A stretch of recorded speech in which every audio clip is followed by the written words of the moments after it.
First off, I'm very humbled to be up here talking to you all today. For a living, I'm a motivational speaker, and I speak to thousands of professional athletes, from the biggest names to the smallest names.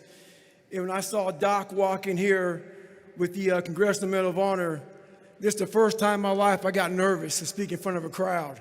That's how much I respect this man up here.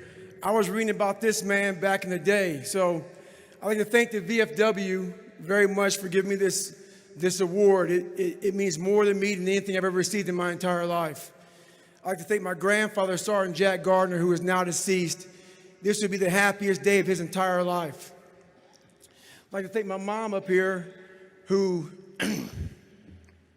never picked me up, who never picked me up when I fell. She taught me how to get up when I was knocked down. I'd like to thank my uncle for always being there for me.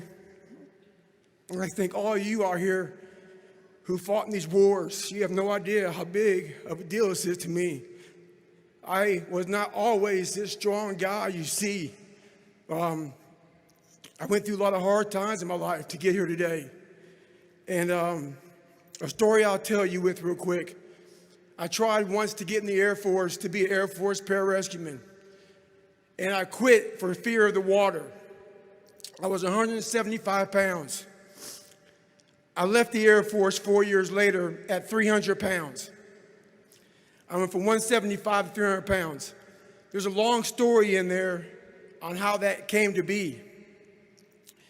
But I sat around and read a book on the Medal of Honor. And those guys, all I wanted to be was an uncommon man. In my whole life, I was not that. Much worse than that.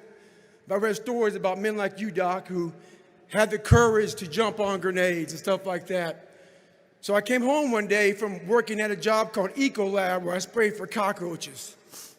Made $1,000 a month, weighing 300 pounds.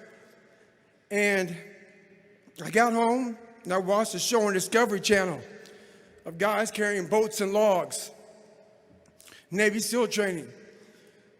And I decided to make a change in my life.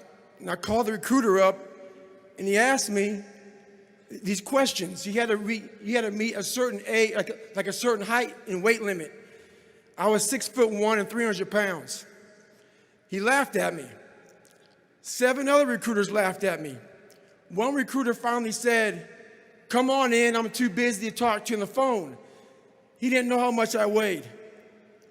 I walked in the recruiter's office, and he looked at me and he said, "You're fat and you're black." I said I want to be a Navy SEAL. I didn't know there had only been 35 African-American Navy SEALs at that time in over 70 years. He said I basically had to lose 106 pounds in less than 3 months because of my age. I was getting too old. I came back 3 months later, 106 pounds lighter. And literally, I spent 18 months going through BUDS, which is a 6-month program. Went through 3 hell weeks. That is where I met Marcus Luttrell, Danny Dietz, Michael Murphy, another Medal of Honor winner. I went through hell week with all these guys, real heroes. I am not a hero. I served with real heroes. And from there, I went on to raise over $2 million for the Special Operations Warrior Foundation. I'm going to end you with this right here. I have the most respect I can possibly muster up for all of you in this room. I know what it takes to be a combat soldier, and I used to look for courage. I thought courage was a man who won the Medal of Honor. It is. But courage is a man who's willing to put those boots on every single day of his life to go out there and fight for this country when nobody even knows what the hell they're doing or where the hell they're at. You do it for the man beside you. Thank you.